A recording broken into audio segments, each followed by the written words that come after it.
आज मैं आप लोग को एपीजीपी यानी कि अरिथमेटिक प्रोग्रेशन और ज्योमेट्रिक प्रोग्रेशन इस तरह के सीरीज के सवालों को कैसे बनाया जाता है उसके सारे कॉन्सेप्ट्स को प्रीवियस सवालों को डिस्कस करने वाले हैं। तो ध्यान से वीडियो को शुरुआत से लेकर लास्ट तक जरूर देखिएगा और अगर वीडियो पे नए हैं तो चैनल को जरूर सब्सक्राइब कर लीजिए ताकि आपसे कोई कॉन्सेप्ट मिस ना हो जाए। ठीक है, चलिए शुरुआत करते हैं एपी और जीपी की। सबसे पहले पढ़ेंगे हम लोग एपी। एपी का मतलब होता है एरिथमेटिक प्रोग्रेशन। जानते हैं क्या भाई एरिथमेटिक प्रोग्रेशन के बारे में? एरिथमेटिक प्रोग्रेशन, ठीक है, पूरा फॉर्म बोलते हैं एरिथमेटिक प्रोग्रेशन। यानी कि हिंदी में अगर इसको बोला जाए ये होता है समांतर माध्य। ठीक है, माध्य तो बाद में समांतर श्रेणी बोल सकते हो। ठीक है, समांतर श्रेणी। एक्चुअल में जो एरिथमेटिक प्रोग्रेशन या समांतर श्रेणी होता है उसका अगर जनरल फॉर्म की अगर बात किया जाए, एग्जांपल से भी समझेंगे हम लोग, लेकिन जनरल फॉर्म की अगर बात किया जाए तो ऐसा सीरीज कैसा दिखाई देगा? सबसे पहले ए दिखाई देगा। ठीक है, इसको मान लेते हैं हम लोग फर्स्ट टर्म, पहला पद। तो दूसरा टर्म आपको दिखाई देगा ए प्लस डी, तीसरा टर्म आपको दिखाई देगा ए प्लस 2d, चौथा टर्म आपको दिखाई देगा ए प्लस 3d। ऐसा करते करते करते करते करते करते करते करते आपको लास्ट टर्म जो मिलेगा वो रहेगा ए प्लस n-1 इंटू डी। सारी कहानी मैं आपको बता रहा हूं, इसके अलावा कुछ भी पढ़ने की जरूरत बिल्कुल भी नहीं है। चाहे आप व्यापम की तैयारी कर रहे हो, सीजीपीएससी की तैयारी कर रहे हो, रेलवे, एसएससी, बैंक, किसी भी लेवल की तैयारी कर रहे हो, इसके अलावा कुछ भी नहीं है, ध्यान रखना। ठीक है, यहाँ पर ए जो बता रहा है ये ए है आपका फर्स्ट टर्म। क्या है? First term.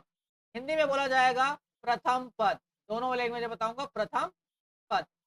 ठीक है, यहां पर जो डी बता रहा है वो डी है कॉमन डिफरेंस। क्या है भाई? Common difference. Common difference.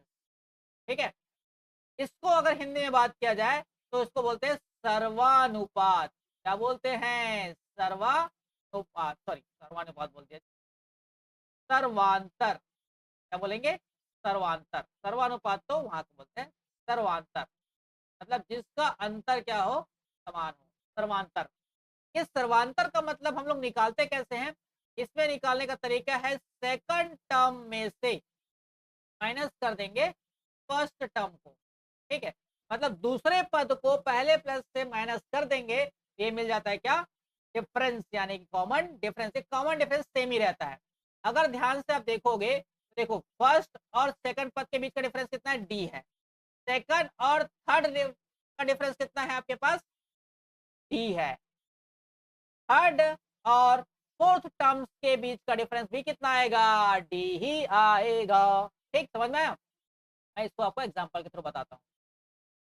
Example, जैसे फॉर एग्जांपल के लिए आपके पास बोल दिया जाए 1 है, 4 है, 7 है, 10 है, 13 है। ठीक है, ये 13, ये है आपके पास 13। इसके अलावा आगे सीरीज अगर ऐसा चलता गया, ये किसके सीरीज में है? ये आपके पास एरिथमेटिक प्रोग्रेशन मतलब एपी में है। कैसे पता चला? डिफरेंस से। कॉमन डिफरेंस क्या आना चाहिए? सेम आना चाहिए। जैसे 4 माइनस 1 करो, कितना आएगा? 3 आएगा। आप चाहो तो 7 माइनस 4 करो, क्या आएगा? 3 आएगा। आप चाहो तो 10 माइनस 7 करो, क्या आएगा? 3 आएगा। आया समझ में? तो आप किसी भी नंबर के बाद वाले टर्म को पहले वाले टर्म के साथ माइनस कर देंगे तो सभी नंबरों के बीच का जो डिफरेंस आएगा कितना आएगा? सेम ही आएगा। इसी को बोलते हैं अरिथमेटिक प्रोग्रेशन, एपी समांतर श्रेणी। है समझ में? इसमें कुछ कॉमन फार्मूले और भी है, उसको ध्यान से देखिए। टी एन, टी एन क्या बोलता है? यानी कि टी एन का मतलब होता है लास्ट टर्म। ठीक है, लास्ट पद, लास्ट टर्म। इसका जो फॉर्मूला होता है वो जो लिखा हूं वही है a plus n minus 1 into t. ये मेरे पास फॉर्मूला होता है, इसको ध्यान में रखिएगा जब भी आपको लास्ट टर्म निकालना है। या फिर इसी को एक और चीज बोल दिया जाता है एनथ टर्म। क्या बोलते हैं? Nth term. ठीक है, एनथ टर्म इसको बोला जाता है। यहाँ पर एनथ टर्म का मतलब ये, सपोज करो आपको बोल दिया 11 टर्म निकालो, 12 टर्म निकालो, 8 टर्म निकालो, 12 टर्म निकालो, तो कोई भी आपको बोला जाएगा तो आप एन की जगह क्या रख लेंगे? जो भी निकालना, जैसे फिफ्थ हो गया तो एन की वैल्यू फिफ्थ, सेवंथ हो गया तो एन की वैल्यू 7। वैसे ही अगर 13 टर्म निकालने बोला जाएगा तो एन की वैल्यू क्या हो जाएगा? 13 हो जाएगा। एकदम सिंपल है। आया समझ में? Very good. अब इसी के अलावा एक और फॉर्मूला होता है, ये तो आपका लास्ट वाला टर्म निकालने बोला गया। कई कोई बोलता है पूरे टर्म्स को ऐड करो, क्या करो, पूरे टर्म्स को ऐड करो। तो सम ऑफ एन टर्म जो होता है को डिनोट करते हैं एस एन से। इसका जो फॉर्मूला होता है वो है n/2, ब्रैकेट के अंदर हो जाता है 2a प्लस n-1 इंटू, ये सारे पदों का, n पदों का जो सम होगा वो निकालने के लिए क्या है, n पदों का जो सम होगा उसको निकालने के लिए ये फॉर्मूला है। ठीक है, एसएन क्या बताता है, एसएन बताता है सम ऑफ, क्या है, सम ऑफ nth टर्म, n पदों का क्या है वो सम है, n पदों का सम या योग बोलते हैं, योग। ठीक है, ये कहा जाता है n पदों का योग। ये फार्मूला भी आपको ध्यान में रखना है। इसका मैं दूसरा फार्मूला भी बताता हूं, जब आपको फर्स्ट टर्म और लास्ट टर्म डायरेक्टली आपको पता हो तब इसका दूसरा फार्मूला भी होता है n/2, ब्रैकेट के अंदर a प्लस l होता है। अगेन मैं आपको यहाँ पर बता देता हूँ कि ये जो l दिखाई दे रहा है वो आपके पास है लास्ट टर्म, क्या है, लास्ट टर्म, अंतिम पद है ये, क्या है जी, अंतिम पद है। ठीक है, अंतिम पद है। अगर ये पता होगा तो हम यहाँ से फॉर्मूले से निकाल लेंगे। इतनी बातें आपको ध्यान में समझना है। समझ में आया होगा यहाँ तक। इसके अलावा एक और चीज फॉर्मूला होता है, उसको भी मैं आपको डिक्लेयर कर देता हूँ कि वो फॉर्मूला कैसा रहता है। ठीक है, जब भी आपको पूछा जाए एरिथमेटिक मीन निकालने के लिए, क्या, एरिथमेटिक मीन निकालो भाई, बताओ एरिथमेटिक मीन। सिंपल से भाषा में कहानी बताता हूँ, समांतर माध्य। ये समांतर माध्य क्या होता है, तो कोई भी नंबर आपको अगर दिया रहेगा उसका अगर माध्य यानी कि बीच वाला नंबर, क्या, बीच वाला नंबर आपसे अगर पूछा जाएगा तो कैसे निकालेंगे, कोई भी नंबर दिया जाए, आप जो भी नंबर, जैसे फर्स्ट टर्म इंटू क्या करेंगे, लास्ट टर्म, फर्स्ट टर्म क्या करेंगे, फर्स्ट टर्म प्लस हो जाएगा लास्ट टर्म और डिवाइड बाय क्या हो जाएगा, बस इतना करना है, first term plus last term divide by क्या हो जाएगा, 2। क्या आ जाता है आपके पास एरिथमेटिक मीन है, समझ में, एन टर्म होगा तो ये प्लस एन। ठीक, समझ में आया। ये आपके पास एरिथमेटिक मीन निकालने का क्या है, ये फॉर्मूला। इसके अलावा मेरे भाई एरिथमेटिक में और कोई फॉर्मूला नहीं है। आया क्या समझ में, क्लियर है। चलिए तो हम चलते हैं अब दूसरे कॉन्सेप्ट की तरफ जिसका नाम है जीपी यानी कि ज्योमेट्रिक प्रोग्रेशन। ठीक है, तो दूसरा कॉन्सेप्ट हम लोग समझते हैं। ठीक है, दूसरा कॉन्सेप्ट है आपके पास, वो देखो अगला, जीपी। जीपी किसको बोलते हैं जानते हैं क्या जी, जीपी का मतलब होता है जियोमेट्रिक प्रोग्रेशन, क्या, ज्योमेट्रिक प्रोग्रेशन, यानी कि इसको हिंदी में बोला जाता है गुणोत्तर श्रेणी। क्या है, गुणोत्तर श्रेणी। ये है आपके पास गुणोत्तर श्रेणी। ये गुणोत्तर श्रेणी ज्योमेट्रिक प्रोग्रेशन कैसा दिखता है, इसका इन जनरल सीरीज में आपको लिखता हूं। सबसे पहला होता है फर्स्ट टर्म, देन उसके बाद होता है ए आर, इसके बाद होता है ए आर का स्क्वायर, फिर उसके बाद होता है ए आर का क्यूब, उसके बाद होता है ए आर का पावर 4।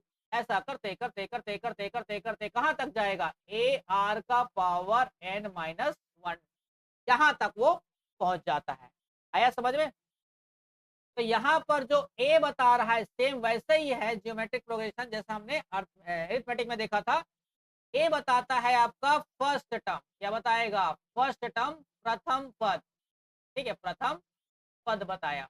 ठीक, इसके बाद जो आर बता रहा है ये बताता है आपका कॉमन रेशियो, क्या है, कॉमन रेशियो। अब ये कॉमन रेशियो को हिंदी में बोला जाता है सर्वानुपात। क्या बोला जाता है, सर्वानुपात, यानी कि नंबरों के बीच का जो रेशियो होगा वो मेरा सेम होगा। ध्यान रखना कैसे निकालेंगे, तो आप सेकेंड टर्म, ठीक है, सेकेंड टर्म डिवाइड बाय कर देंगे फर्स्ट टर्म, क्या करेंगे, second term divide by first term, बस आपका निकल जाएगा सर्वानुपात।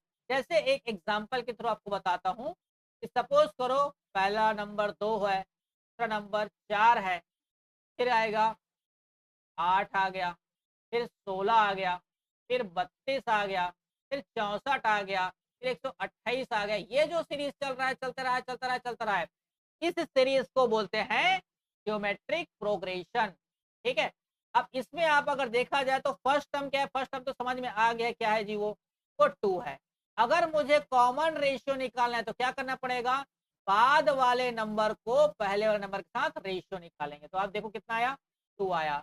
आपकी मर्जी इसका निकालना है या फिर दूसरे वाला को निकाल सकते, 8/4 कर दो तब भी कितना आएगा, 2 ही आएगा। आपकी मर्जी कहीं से भी कर लो, आप 16/8 कर लो तब भी कितना आएगा, 2 आएगा। आप 32 डिवाइड बाय कर लो, आप कितना 16 तब भी कितना आएगा, आपके पास 2 आएगा।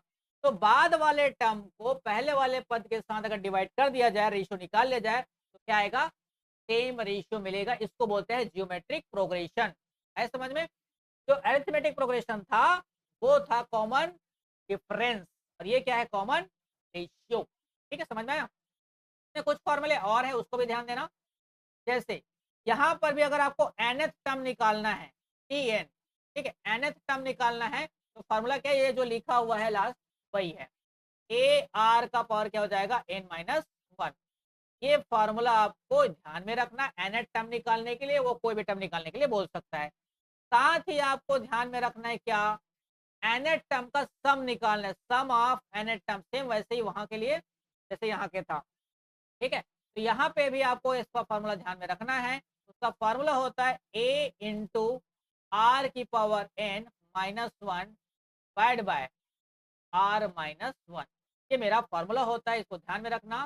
ठीक है, यहाँ पर आपको एक चीज और लिख देता हूं मैं, r की वैल्यू मेरे पास क्या होना चाहिए, ग्रेटर देन 1 होना चाहिए, तो मैं ये वाला फॉर्मूला लगाऊंगा। ठीक है, और r की वैल्यू अगर लेस देन है तो यही फॉर्मूला Sn का बन जाता है, a इंटू 1 माइनस आर की power n-1 divide by 1 minus are.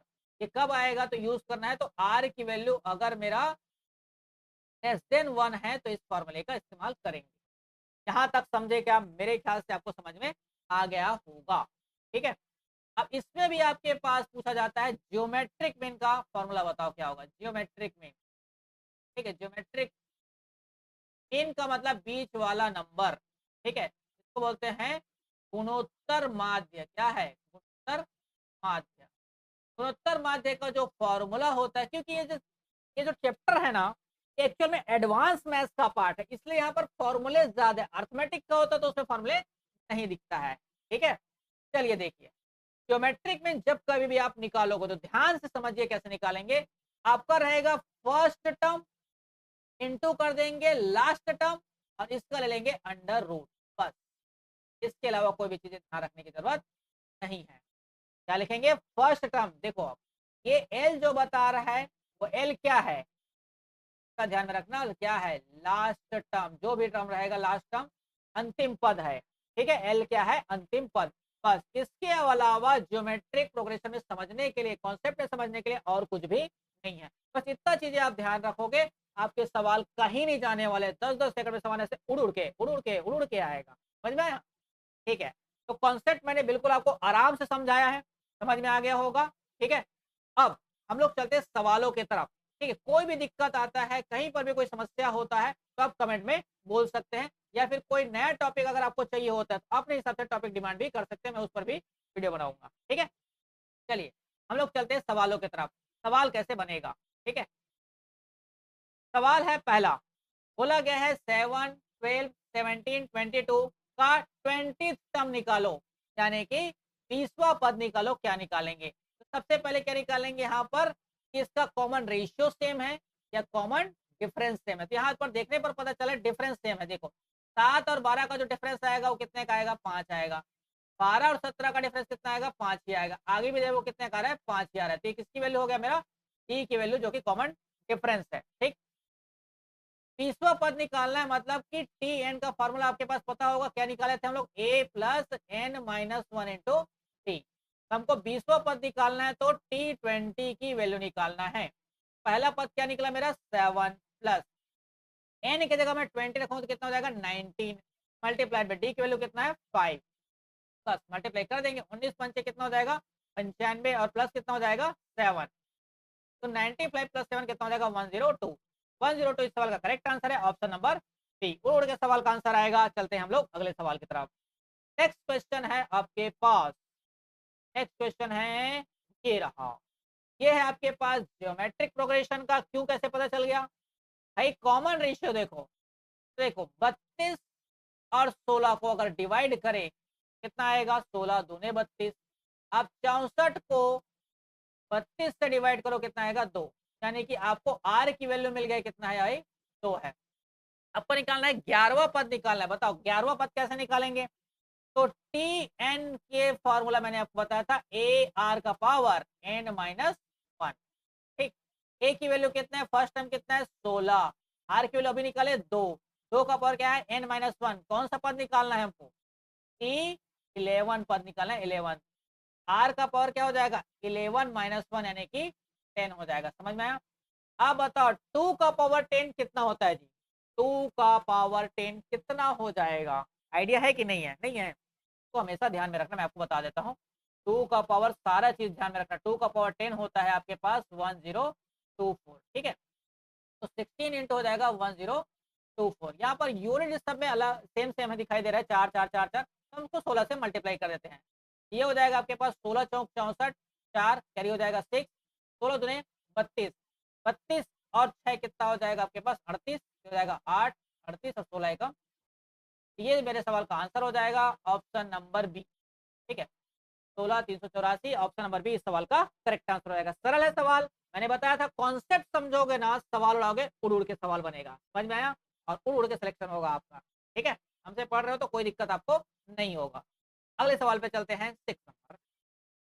ठीक है, थर्ड नंबर 147। ये तो यही एग्जाम्पल तो लिया था मैंने आपको, लेकिन यहाँ पर सवाल क्या पूछा था कि 91 पदों का मान निकालना है, मतलब 91 तक आपको क्या करना है, ऐड करना है, जोड़ना है।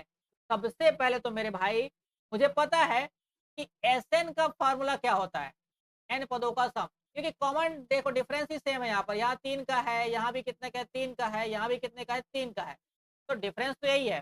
सभी को ऐड करना है, मतलब क्या फॉर्मूला लगाना पड़ेगा, सभी को ऐड करने का। देखो दो फॉर्मूला मैंने आपको बताया था, एन बाई टू ब्रैकेट के अंदर 2a plus n minus 1 into, ये फॉर्मूला बताया था। और एक और बताया था मैंने आपको क्या, एन बाई टू ब्रैकेट के अंदर ए प्लस एल। लेकिन इस सब में एन कॉमन है, तो भाई मुझे एन की वैल्यू तो जानना पड़ेगा ना दोस्त, इसे एन की वैल्यू तो जानना पड़ेगा, टोटल पद है कितना, तो वो टोटल पद निकलेगा कैसे। चलिए मैं आपको बताता हूँ टोटल पद निकलेगा कैसे। टोटल पद की जो वैल्यू निकलेगा वो आएगा टी एन के फॉर्मूले से।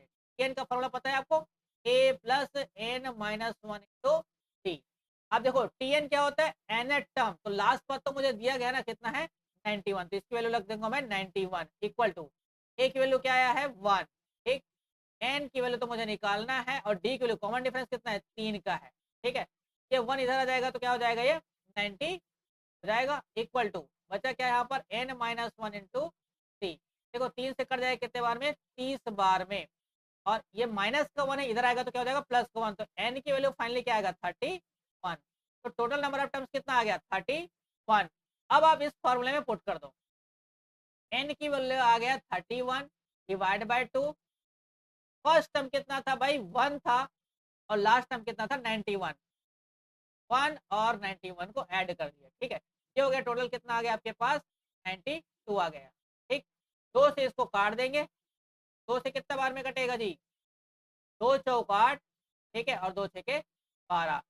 अब देखो मेरा यूनिट रेट कितना आने वाला है, यहाँ पर आया है आपके पास 31 मल्टीप्लाइड बाय 46, तो यूनिट रेट कितना आएगा 6। तो मेरा जो भी आंसर होगा उसका यूनिट रेट क्या आना चाहिए 6।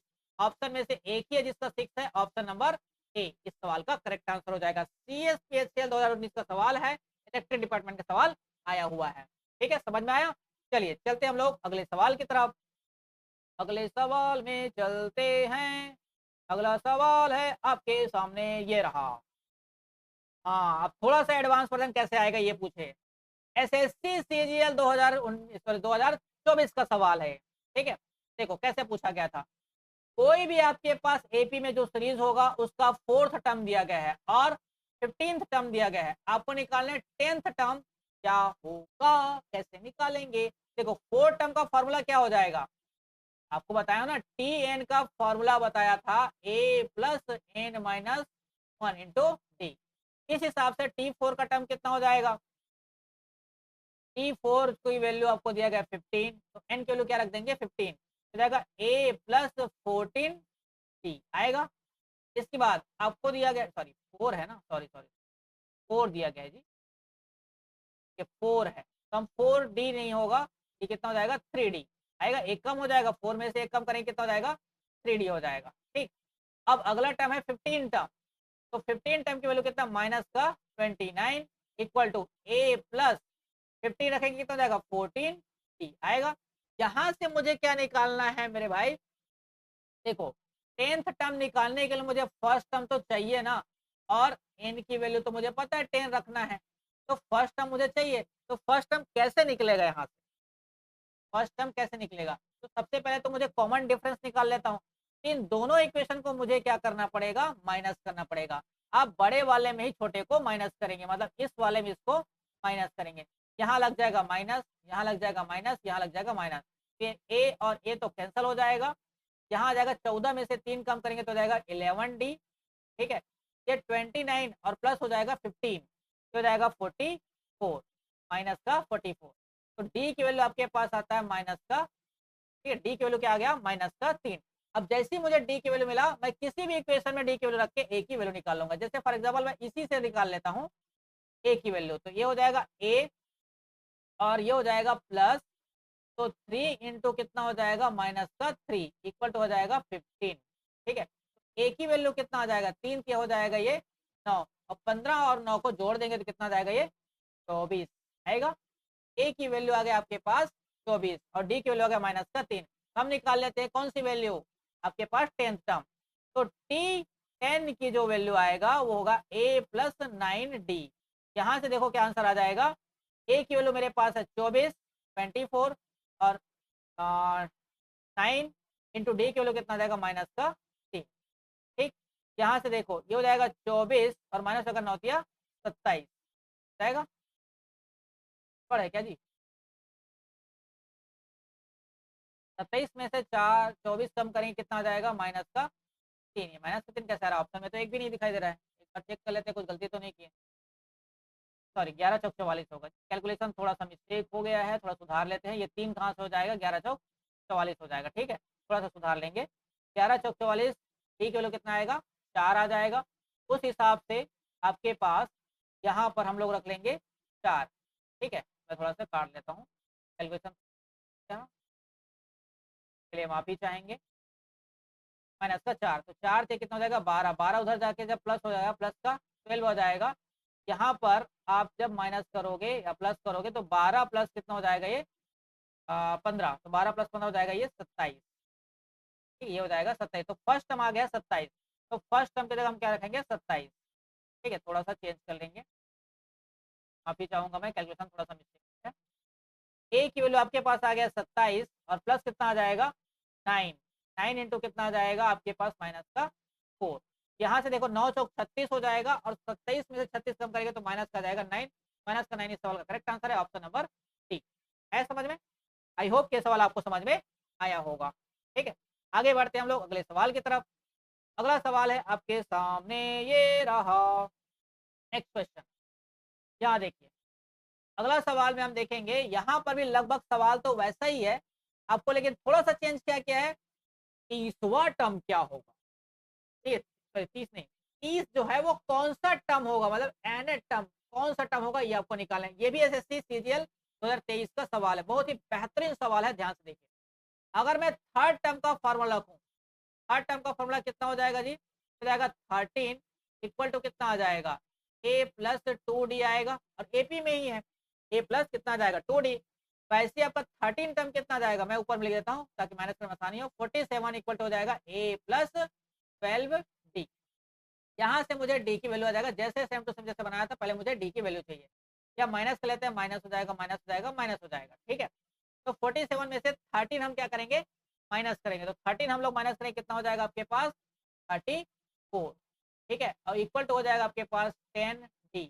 डी की वैल्यू आपके पास जो आता है वो है 3.4, यहाँ डेसिमल में आ रहा है ध्यान रखना, डी की वैल्यू आया 3.4, ये आ गया ए की वैल्यू, सॉरी डी की वैल्यू।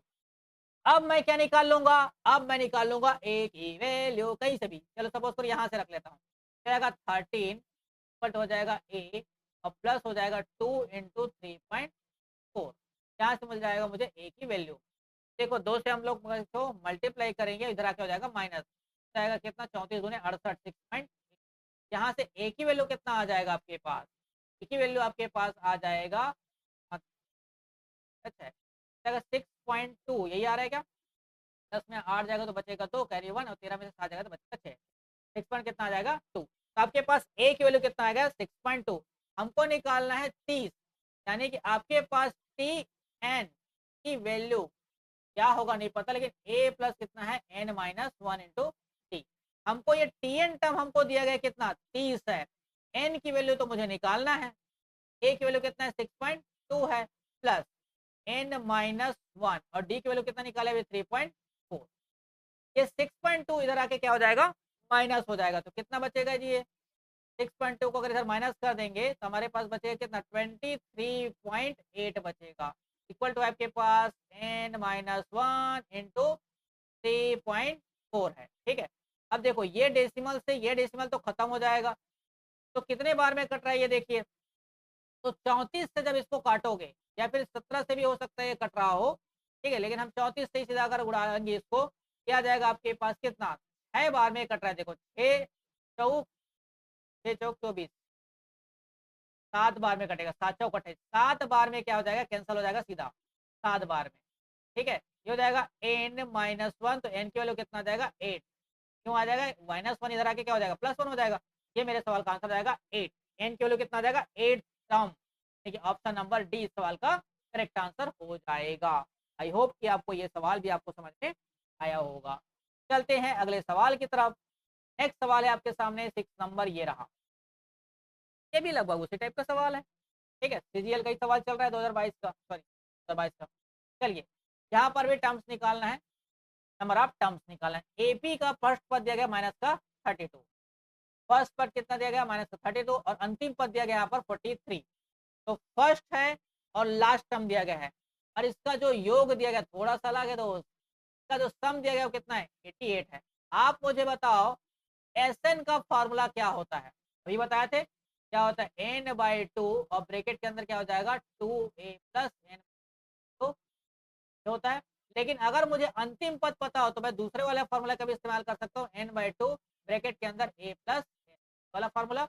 अब देखो टोटल सम कितना है मेरे पास, कितना है जी 88 है, टोटल सम कितना दिया गया मुझे 88, इक्वल टू n की वैल्यू तो मुझे निकालना है डिवाइड बाय 2, a की वैल्यू कितना है माइनस का 32 और प्लस का 43, क्या जाएगा माइनस करेंगे 32 मतलब 43 में से 32 को, तो कितना आएगा बताइए, क्या जाएगा आपके पास 1, या जाएगा 11, सर कितना आपके पास 88, 11 से कट जाएगा 11 8 88, और एन ये ए 2 कहाँ चला जाएगा इधर मल्टीप्लाई हो जाएगा, 8 दूनी कितना हो जाएगा 16, तो एन की वैल्यू कितना आ गया 16, 16 इस सवाल का करेक्ट आंसर है ऑप्शन नंबर।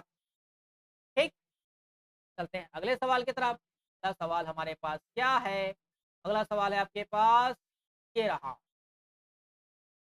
देखो अब थोड़ा सा और वैरायटी कैसे चेंज किया एडवांस लेवल का।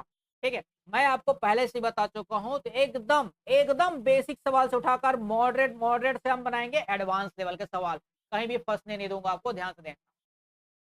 देखो सवाल क्या है, सवाल आपसे दिया गया है कि भाई एक सीरीज दिया गया है जो कि एपी में है, एपी वाला सीरीज क्या है भाई, ये 4 है 6 है और ए है।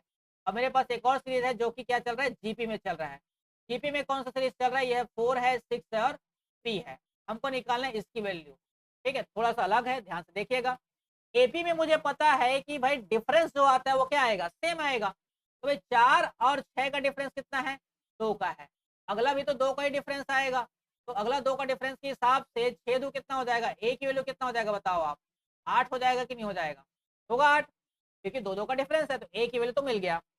जीपी में, अब जीपी में आपको पता है कि रेशियो सेम होता है, तो आप देखो 6 डिवाइड बाय 4 इसका रेशियो निकालो, ये कर जाएगा आपके पास 2 तिया 6 और 2 दूने 4, जाएगा 1.5, अगला डिफरेंस कितने का आएगा 1.5, तो भाई 6 है ये, अगला वाला क्या आएगा भाई मल्टीप्लाइड बाय 1.5 हो जाएगा, तो 15 6 कितना हो जाएगा 90, यानी कि 9। तो इस बी की वैल्यू कितना आ गया मेरा 9 आ गया, बी की वैल्यू 9 है, ए की वैल्यू 8 है, बस पुट कर दो, तो 3 इंटू आ जाएगा आपके पास ए यानी कि 8, और प्लस 2 इंटू बी की वैल्यू कितना जाएगा 9, तो जाएगा 8 या में 24 और प्लस हो जाएगा 9 दूनी में 18, दोनों को ऐड कर लेंगे तो कितना आ जाएगा भाई, यह जाएगा 42। तो 42 इस सवाल का करेक्ट आंसर हो जाएगा, है ना। बिल्कुल मजेदार वाला सवाल और एकदम एक्सलेंट वाला सवाल, मजा आ गया होगा इस सवाल को करके आपको। ये एडवांस लेवल का सवाल है जो कि एनटीपीसी 2021 का ये सवाल है। आई होप कि आप लोगों को समझ में आ रहा होगा। कमेंट करके बताया करिए कि समझ में आ रहा है, कैसा हो रहा है, किस तरह से चल रहा है। कमेंट करिएगा, आप लोग कमेंट नहीं करते हो भाई, कमेंट करके बताया करो, ठीक है। चलिए अगला सवाल चलते हैं नेक्स्ट।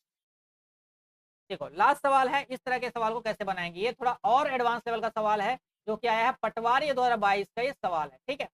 आपको पूछा गया है कि 500 और 1000, 500 और 1000 के बीच में बताओ कि ऐसे नंबर जो 6 से डिवाइड होता हो, ऐसे कितने नंबर है जो कि 6 से डिवाइड होता हो, ये आपको पूछा गया है, ठीक है। 500 से 1000 के बीच में मुझे सबसे पहले बात ये बताओ, क्या 500 ऐसे डिवाइड होता है या नहीं होता।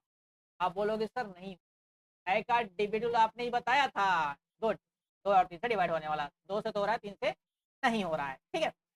तो हम लोग ये चेक करते हैं कि 500 के नजदीक ऐसा कौन सा नंबर है जो कि 6 से डिवाइड होता है, तो 6 से डिवाइड करके देखेंगे। तो आप देखो 500 को आप अगर 6 से डिवाइड करके देखोगे, हम सोचते हैं रिमाइंडर कितना आएगा, तो 5 सॉरी 6 से 6 8 48 और बचेगा आपके पास 2, 6 दूने 12, 6 18, तो रिमाइंडर आएगा आपके पास 2। तो अगर ये रिमाइंडर 2 नहीं बचता, मेरा आंसर आ जाता।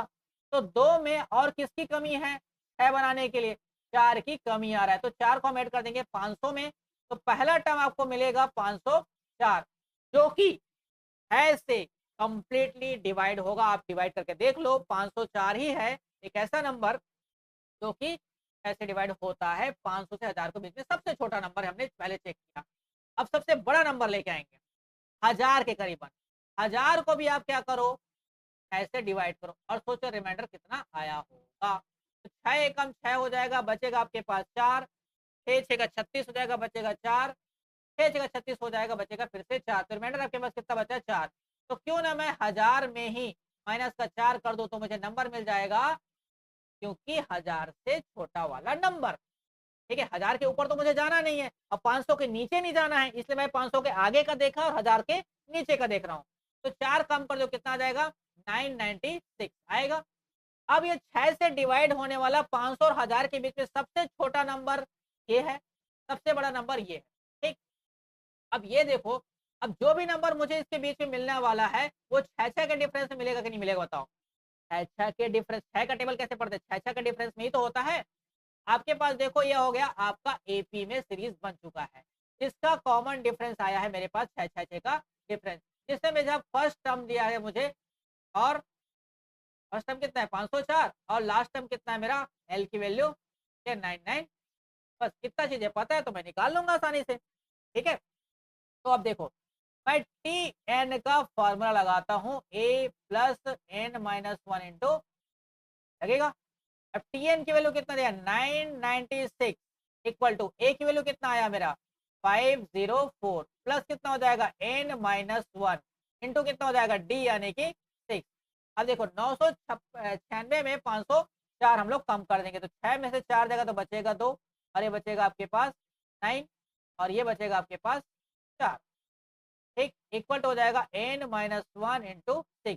6 से देखो इसको काट लो, क्या हो जाएगा आपके पास 6 8 48 और 6 दूने 12, ये -1 इधर आके क्या हो जाएगा ऐड हो जाएगा। तो एन की वैल्यू देखो कितना आ गया, एन की वैल्यू आपके पास आ चुका है, वो है 83। तो 83 सवाल का करेक्ट आंसर हो जाएगा ऑप्शन नंबर सी। कोई भी सवाल आपको ऐसा अगर पूछता है, किसी के बीच में भी रेंज देता है या कोई भी नंबर आपको बोला है 6 के जगह में कोई नंबर, तो इसी तरह के सवाल आपको या ऐसे ही सोल्यूशन आपको बनाने हैं, ठीक है। आई होप को सारे सवाल एपी के सारे सवाल और जीपी के सारे सवाल आपको समझ में आया होगा, इससे बाहर कोई सवाल आप नहीं आएगा, ध्यान रखिएगा, ठीक है।